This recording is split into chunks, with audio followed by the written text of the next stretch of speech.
ఇండియాలో రైతులు పంట వేసిన దగ్గర నుండి పంట చేతికి వచ్చే వరకు ఏ మందులు వాడాలి, ఏ పురుగు మందులు కొట్టాలి అని ఆలోచిస్తారు. కానీ కొంతమంది రైతులు మాత్రం వ్యవసాయానికి అసలు అర్థాన్ని వెతుకుతూ వెళ్తారు. పేరు సత్యనారాయణ. నేను బీఎస్సీ కంప్యూటర్స్, BA LLB చదివాను. జీవితం మనకు చాలా అనుభవాలను ఇస్తుంది. అది తీపి కావచ్చు, చేదు కావచ్చు. ఇన్ఫ్యాక్ట్ ఆ అనుభవాల నుండి మనకు ఒక గమ్యాన్ని కూడా చూపిస్తుంది. పొలం కొనడము, ఫార్మింగ్ మొదలు పెట్టడం చేశాను. కెమికల్ ఫార్మింగే చేసేవాడిని. మిరప, వంగ, టమాటా, అరటి, జొన్న, మొక్కజొన్న ఇలాగా వాణిజ్య పంటలు ఎన్నో పెట్టాను. కూరగాయల పంటలు పెట్టాను. నాకు ఈ కెమికల్ స్ప్రే చేస్తున్నప్పుడు, వాటిని వినియోగించిన తర్వాత పొలంలో తిరుగుతున్నప్పుడు చాలామంది జీవితాలను గమనిస్తే నరాలకు సంబంధించి కానీ, ఎముకలకు సంబంధించి కానీ, కొంత మానసిక స్థితికి సంబంధించి కానీ వైకల్యాలు ఏర్పడడం నేను ఎంతో గమనించాను. 30 ఏళ్ళ అబ్బాయి పెళ్ళై 2 సంవత్సరాలైంది. కొన్ని రకాల మందులు స్ప్రే చేసేటప్పుడు అతనికి నరాలు చచ్చు ఏర్పడి మంచానికి పరిమితం అయిపోయాడు. సంవత్సరం పాపను పెట్టుకొని ఆయన జీవితం చాలా దుర్భరంగా అయింది. ఒక అబ్బాయి కళ్ళు తిరిగి పడిపోయాడు, వామిటింగ్స్ వచ్చినాయి, మాట పడిపోయిన కేసు ఉంది. ఒక అతని కళ్ళే లేకుండా పోయినాయి. ఒక అతను మందు కొట్టి కళ్ళు తిరిగి బండిలోంచి కింద పడి నడుములు ఇరిగిన పరిస్థితి ఉంది. ఇలాంటివన్నీ గమనించిన తర్వాత నేను ఈ ఫార్మింగ్ వద్దు, ఈ కెమికల్ వద్దు, ఇలాంటి విషపూరితమైన జీవితాలను చూడడము వద్దని విరక్తితో కొద్ది రోజులు ఫార్మింగ్ ఆపేసి బండల వ్యాపారం చేశాను. కడప బ్లాక్, నల్ల నాపరాయి, తర్వాత వచ్చేసి గ్రానైట్లో ఒక 30 రకాలు, తర్వాత మన రాజస్థాన్ మార్బల్లో ఒక 5 రకాలు, కోట, తాండూరు అనే కొన్ని తెలంగాణ ఏరియాల నుంచి కూడా నేను బండల వ్యాపారం చేయడం జరిగింది. దానిలో ఈ కరోనా టైం, నోట్ బంద్ టైంలలో కొన్ని కోట్ల రూపాయలు మాకు లాస్ రావడము, పార్టీలు కొంతమంది చనిపోవడము, మా డీలర్లు, ఇలాంటివి జరిగినప్పుడు నిట్టనీలు మునిగిపోయిన పరిస్థితి ఏర్పడింది. అప్పుడు తిరిగి వ్యవసాయం చేద్దాము అంటే ఆ విషపూరితమైన పదార్థాలను, ఆ విష వలయం జరిగిన జీవితాలను గుర్తుకు తెచ్చుకున్న తర్వాత నాకు ఈ వ్యవసాయంలో ఏదైనా చేసుకోవాలి. ఒకప్పుడు మన తాతగారి తండ్రి ఇలాంటి వారు చేసిన వ్యవసాయ విధానాలనే మనం కంటిన్యూ చేస్తే భూమికి మేలు జరుగుతుంది, విషం ఉండదు అని న్యాచురల్ ఫార్మింగ్ సిస్టమ్ మొదలు పెట్టుకోవడం జరిగింది.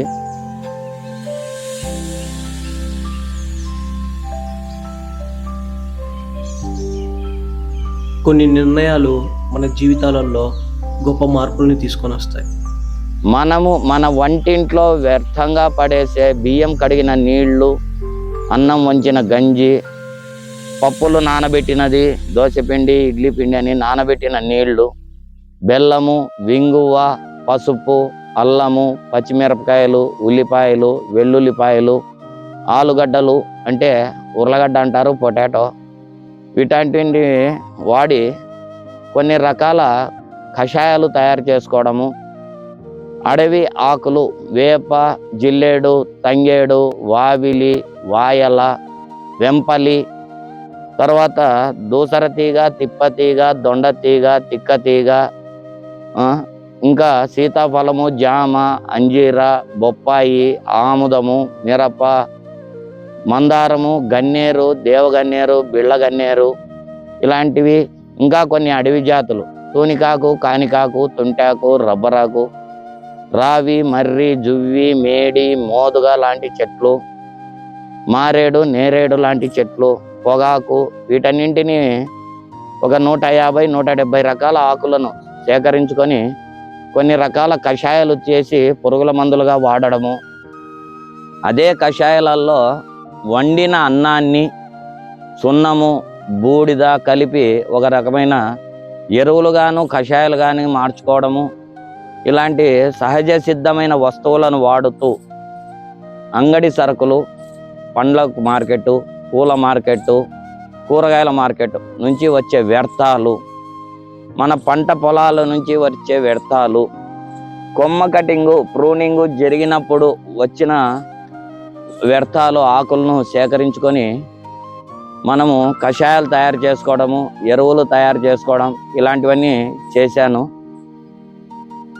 ఈ వచ్చిన వాటిని అరటి దూట కషాయము, బెల్లం కలిపి చేయడము, అరటి పండ్ల కషాయము, ఇలాంటివి కూరగాయలను బెల్లంతోనూ, సున్నంతోనూ, బూడిదతోనూ చేసినవి కొన్ని ఎరువులుగాను వాడుతున్నాము. ఇప్పుడు ఇది పండ్లు, బూడిద, బెల్లం కలిపి చేసింది. దీంట్లో మనకు కావటిన సేంద్రియ పదార్థాలు మైక్రాన్స్గా, నానో మైక్రాన్స్గా మారి మైక్రోబ్స్ సంఖ్యను పెంచడం వల్ల మనకు ఫర్టిలిటీ కెపాసిటీ పెరిగి చెట్లకు చాలా వరకు పోషక విలువలు అందేలాగా ఫర్టిలైజర్ అన్నది ఏర్పడుతుంది. దీనికి పూర్తి నీటి పదార్థంగా ఏర్పడినందుకు చెట్లు తొందరగా గ్రహించడానికి, నీటి పారుదల వ్యవస్థలో పారించడానికి, కూలీల ఖర్చు సగం పైగా 30 పైగా తగ్గడానికి ఉపయోగపడుతుంది. ఇది కొబ్బరి పీచు, వేప, చింత, మునగ, బొప్పాయి ఆకులను కలిపి చేసింది. మామిడి, ఇది పురుగు మందు. ఇది అరటి, కొబ్బరి, బెల్లము, బియ్యం కడిగిన నీళ్లు, ఆవు పంచితము, ఆవు పేడ వేసింది. ఇది మునగ విత్తులు, పూలు, ఆవు పేడ, ఆవు పంచితము వేసింది. దీంట్లో కూడా మనము కొద్దిగా బూడిదను కలపడం జరిగింది, సల్ఫర్ యాడ్ కావడానికి. శనగలు కూడా కలిపాం, పప్పు శనగ.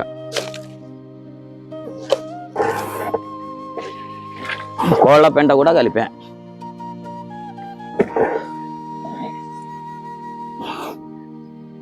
దీంట్లో పప్పు శనగలు, పండ్లు, గొర్రెల పెంట, బియ్యం కడిగిన నీరు, ఆవు పంచితము, ఆవు పేడ ఇవన్నీ కలపడం జరిగింది.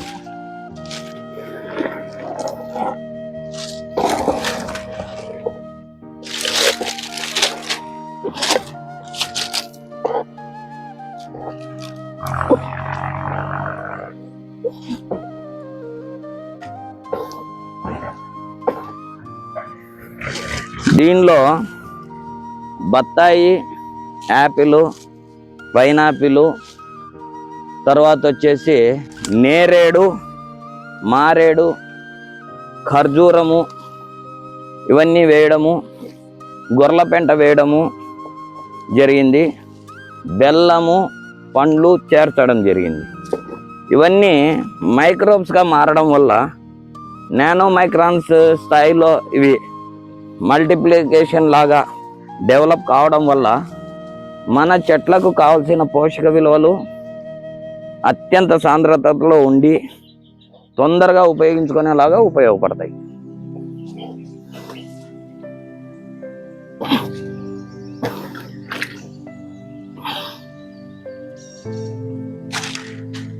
ఇంకా కొద్దిగా ముందుకెళ్తే సజ్జలది, మామిడి పండ్లది, పెరుగు, అన్నము, తర్వాత వచ్చేసి పగిలిన పాల పన్నీరు ఇలాంటివి వేసిన ద్రావణము, మామిడి పండ్లు, బెల్లము, పనస, బెల్లము, తర్వాత వచ్చేసి వెలగ పండ్లు, మారేడు పండ్లు కలిపి ఆవు పంచితము, ఆవు పేడ, బెల్లము కలిపిన ద్రావణాలు కూడా ఉన్నాయి. పూల తోటల నుంచి సేకరించిన గుడి గోపురాలు, మసీదులు, తర్వాత వచ్చేసి పూల మార్కెట్టు, పూల తోటల నుంచి సేకరించిన బంతి, చేమంతి, మల్లె, రోజా, గులాబీ ఇలాంటి పూలు సేకరించినవి కూడా ఆవు పంచితము, ఆవు పేడ వేసి కుళ్ళింపజేయడము, అది ఫర్మెంటేషన్ జరిగిన తర్వాత మనము దీనికి పురుగుల మందుగా వాడడము జరుగుతుంది. ఘనజీవామృతము, ఆవు పేడ, ఆవు పంచితము, బెల్లము, శనగపిండి, తర్వాత వచ్చేసి పుట్టమట్టి లేదా కొండమట్టి లేదా చెరువులో ఒండు మట్టి. అది కూడా కాదు అంటే భూమిలో 2 అడుగుల లోపల తోగిన మట్టి. వీటితో పాటు నేను మన పంటలలో వచ్చే వ్యర్థాలు, ఈ మునగ పీచు, కొన్ని రకాల కషాయాలు వడగొట్టినప్పుడు వచ్చిన పీచు, వాటిని కలపడము. అరటి పంట వదిలేసే టైంలో రైతుల దగ్గర నుంచి అరటిని తెచ్చి, పనస సీజన్లో పనస, సీతాఫలం సీజన్లో సీతాఫలము, ఈ పండ్ల మార్కెట్ నుంచి పండ్లను, కూరగాయల నుంచి కూరగాయలను, మన పొలం నుంచి వచ్చే వ్యర్థాలను, కొన్ని రకాల అడవి ఆకులను, విషపూరితమైన ముష్టి ఆకు కానీ, ముష్టి చెట్టు ఆకు లేదా రావి, మర్రి, జువ్వి, మేడి, మోదుగా ఆకులు కానీ, మందారము, గన్నేరు ఆకులను కానీ, దశపర్ణిలోకి ఏమైతే వేస్తున్నామో అవే ఆకులను ఒక లేయర్గా వేస్తూ ఈ ఘనజీవామృతాన్ని వాటి మీద కప్పి ఉంచుతూ నేను దమ్ చేయడము అంటాం, ఎరువు మండగట్టడము అంటాం. అలాగ చేసుకొని ఈ ఘనజీవామృతాన్ని తయారు చేసుకుంటాం. దీనిలో పోషక లోపము అనేది లేకుండా ఒక్కొక్క చెట్టు యొక్క లక్షణాన్ని బట్టి వాటి నుంచి రాగిధాతు లోపము, ఇనుపధాతు లోపము, బోరాన్ లోపము, సల్ఫర్ లోపము, తర్వాత కాల్షియం లోపము, ఇలాంటివి ఏవేవో చెప్తుంటారు. అలాంటి లోపాలు లేకుండా సమగ్రవంతంగా ఆరోగ్యవంతంగా ఉండడానికి, అధిక దిగుబడి సాధించడానికి అన్ని రకాల లక్షణాలు కలిగిన అన్ని జాతులు కలుస్తాయి కాబట్టి నాకు చాలా శ్రేష్టంగా పనిచేస్తుంది. దశపర్ణి కషాయము అతి తక్కువ స్థలంలో ఎక్కువ ఆకులను కలిపి ఉంచి ఫర్మెంటేషన్ చేయడం వల్ల ఏర్పడిన పేస్ట్ అంటే ముద్దగా ఉంది. ఇది ఎన్ని గ్రాములు ఉంటుందో ఒకసారి గమనించండి. అందాజుగా 10-15 గ్రాములు ఉండవచ్చా, 25 అనుకుందామా? రండి, తప్పుగా అనుకోవద్దు, 1 నిమిషం రండి.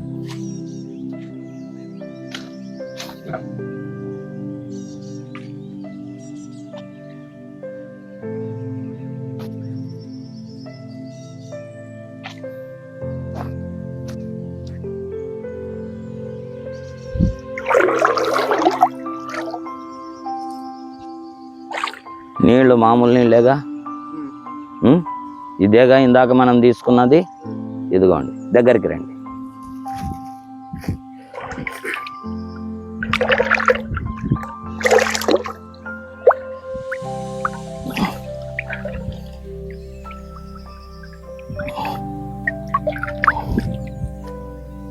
కలర్ చేంజ్ అయిపోయింది. ఆ ఆకుల రసము నీటితో చర్య చెందే కొద్దీ ఇంకా డార్క్నెస్ వస్తుంది. 80 లీటర్ల వాటర్ ఈ మాత్రం కలర్ చేంజ్ చేసిందంటే 20 లీటర్ల పవర్ స్ప్రేయర్ కానీ, తైవాన్ స్ప్రేయర్ కానీ, బ్యాటరీ స్ప్రేయర్ కానీ మనం 40 గ్రాముల పేస్ట్ను నీళ్ళల్లో కరిగించుకొని వడగొట్టుకుంటే పని చేస్తుందంటారా, చేయదంటారా? ఆవు పంచితము, ఆవు పేడ, పసుపు, అల్లము, పచ్చిమిర్చి, పొగాకు, అన్ని రకాల ఆకులు, అవన్నీ కలిపి తక్కువ ప్లేస్లో మనకు అవసరమైన కొద్దీ ఆవు పంచితాన్ని పోస్తూ, ఆవు పేడ నేస్తూ కలుపుతూ ఉంటే ఇవి ఆకులన్నీ కుళ్ళిపోయి పేస్ట్ లాగా అయిపోయింది. దాంట్లో లిక్విడ్ మనకు కషాయంలాగా ఇలా పనికొస్తాం. ఈ విధంగా తయారు చేసిన కషాయాలు, రసాలను ఎరువులుగా, పురుగుల మందులుగా వాడుకుంటున్నా.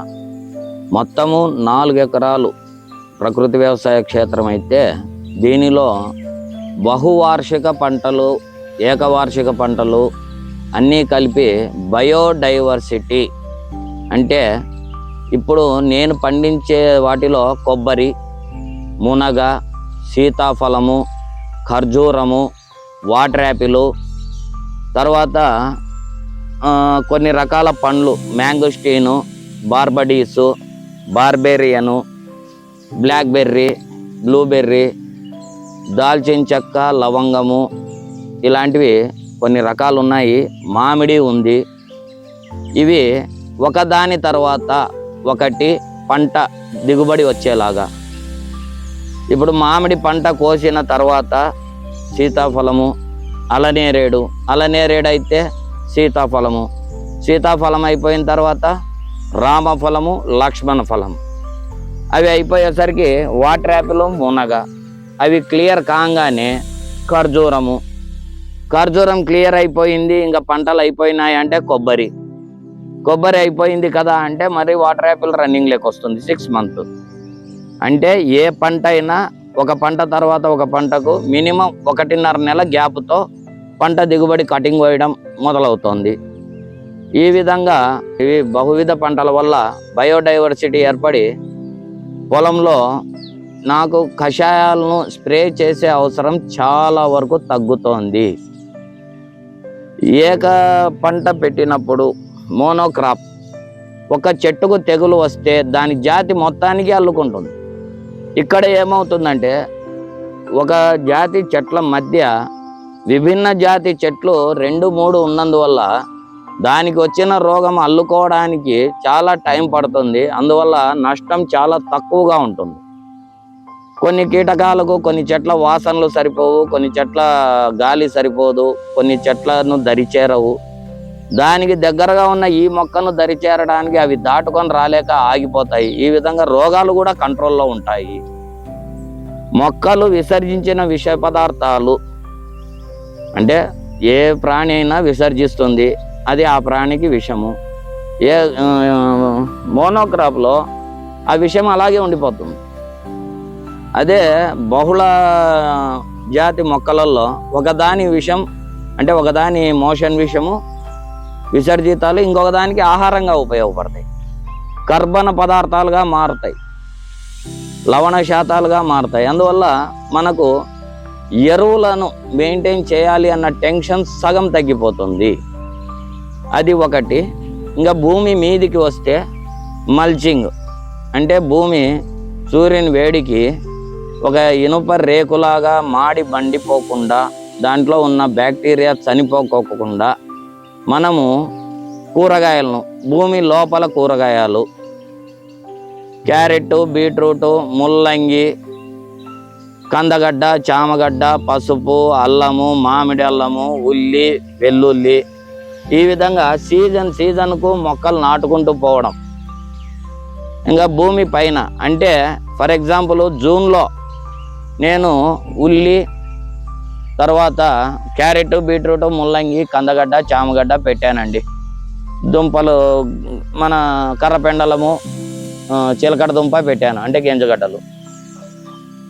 కర్రపెండలము 6 నెలలు, చిలకడ దుంప 4 నెలలు, ఆలుగడ్డ 6 నెలలు, ఉల్లిపాయ 3 నెలలు. ఇట్లా సీజన్ బట్టి అవి అయిపోతున్న ఖాళీ ప్లేస్ వచ్చే కొద్దీ ఇంకొక రకం విత్తనాలు జల్లుతుంటాం. అది భూమి లోపల జాతులు. భూమి పైన ఆకుకూరలు పాలకూర, చుక్కకూర, దంటుకూర, మెంతికూర, గోంగూర, బచ్చలి కూర, చక్రాంతము, ఎర్రగోగాకు, గంగవాయలాకు ఇలాంటివి.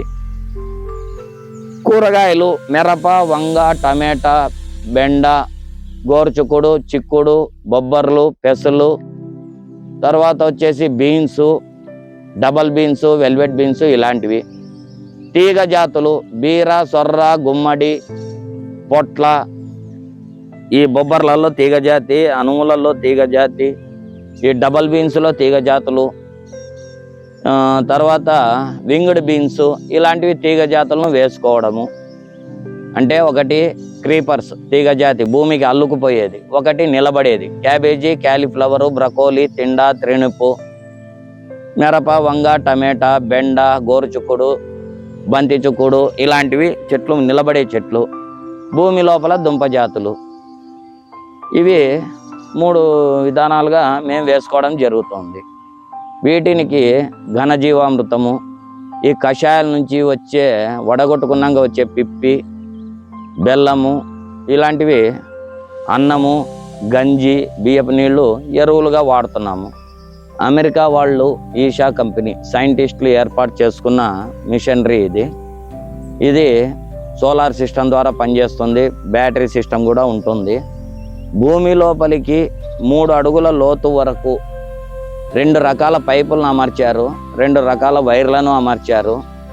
1 తేమ శాతము, 2 ఉష్ణోగ్రతలు, 3 బ్యాక్టీరియా డెవలప్మెంటు, 4 మైక్రోబ్స్ యొక్క కెపాసిటీ.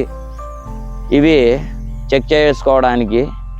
ఇంకొకటి, మనం ఇస్తున్న వాటర్ పర్సెంటేజు ఈ వాతావరణం మారుతున్న కొద్దీ భూమిలో కలుగుతున్న మార్పులను గమనించడానికి ఇది పనికొస్తుంది.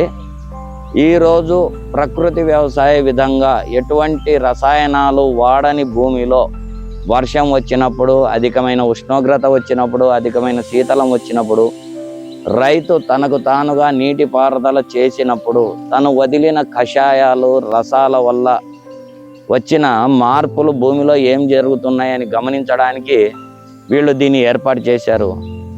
ఇలాంటిదే మిషన్ను కెమికల్ ఫార్మింగ్, రసాయనిక ఎరువులతో పండిస్తున్న విధానం రైతుల పొలంలో కూడా ఏర్పాటు చేయడం అయింది.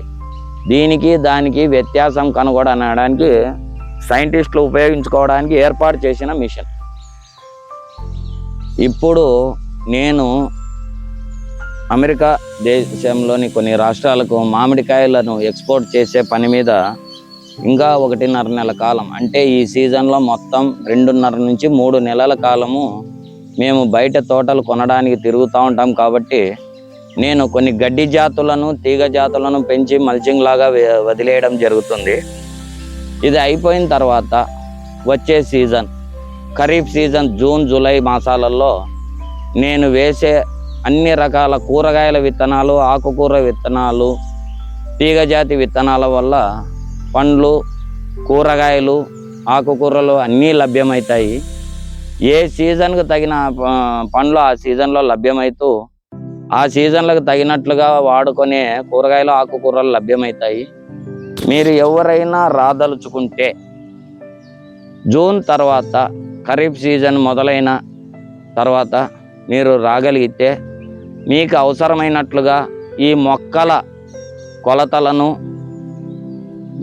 చాళ్ళ మధ్య కొలతలు కానీ, మొక్కల జాతులు కానీ, వాటి లక్షణాలు కానీ మీరు ఏర్పాటు చేయదలుచుకుంటే కషాయాలను నేర్పడం కానీ, వాటి గురించి మీకు వివరణ ఇవ్వడం కానీ, ఎరువుల గురించి, మన పురుగుల మందులు అంటే అంగడివి కాదండి, మన కషాయాల గురించే, ఇలాంటివి నా వంతు నేను భగవంతుని దయతో నాకు ఏదైతే సంగ్రహించగలిగానో ఆ విషయాలు మొత్తం మీతో చర్చించడానికి, మీకు నేర్పడానికి నాకు అభ్యంతరం లేదు.